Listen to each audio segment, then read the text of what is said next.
Hello guys, welcome back to Bigg Boss 9 Telugu voting analysis channel. ఇవాల్టి promo 3 అసలు game కి start చెప్పేసింది.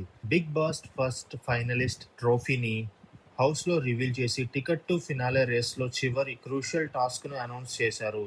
Task ఏంటంటే కాయిన్ బ్యాలెన్స్ టాస్క్. బ్యాలెన్స్ షేరా డింబగా. ఈ టాస్క్ లో రీతు, కళ్యాణ్, ఇమాన్యుయల్ ఈ ముగ్గురు కంటెండర్స్ బ్లాక్స్ మీద స్టాండ్ ని బ్యాలెన్స్ చేస్తూ నిలబడాలి.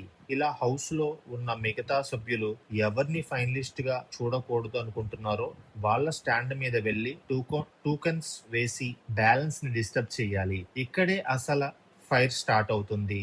ఇది ఒక్కరి స్ట్రెంత్ కాదు, house equation, group strategy, grudges అన్ని బయటపడే టాస్క్ ఇది. రీతు రీతు అద్భుతంగా స్టామినా ఉన్నా కానీ ఆమెపై హౌస్ లో చాలా మంది గ్రెడ్జ్ పెట్టుకునే ఛాన్స్ ఉంది. మరి కళ్యాణ్ దగ్గరికి వస్తే గనక ఎప్పట్లానే అతను ఆత్మవిశ్వాసంతో ఉన్నా కానీ ఎక్కువ టోకెన్స్ అతడిపై పడే అవకాశం ఉంది. మరి ఇమాన్యుయల్ ని చూసుకుంటే గనక సైలెంట్ గానే ఉంటాడు కానీ టాస్క్ దగ్గర పవర్ చూపించేవాడు. ఇక హౌస్ మెంబర్స్ ఎవరిని సపోర్ట్ చేస్తారు, ఎవరిని టార్గెట్ చేస్తారు, ఇదే టికెట్ టు ఫినాలేకి మూలంగా మార్చేస్తుంది. ప్రోమో ఎండింగ్ లో బిగ్ బాస్ టోన్ చూస్తే ఈ రోజు ఎపిసోడ్ లో ఫుల్ వార్ ఉండబోతుంది. మీరు ఫస్ట్ ఫినాలిస్ట్ ఎవరు అవ్వాలని కోరుకుంటున్నారు? రీతు, కళ్యాణ్ లేదా ఇమాన్యుయల్? కింద కామెంట్స్ లో వెంటనే రాయండి. మరియు ఓటింగ్ రిజల్ట్స్ కోసం మన ఛానల్ ని సబ్స్క్రైబ్ చేయండి. Thank you guys.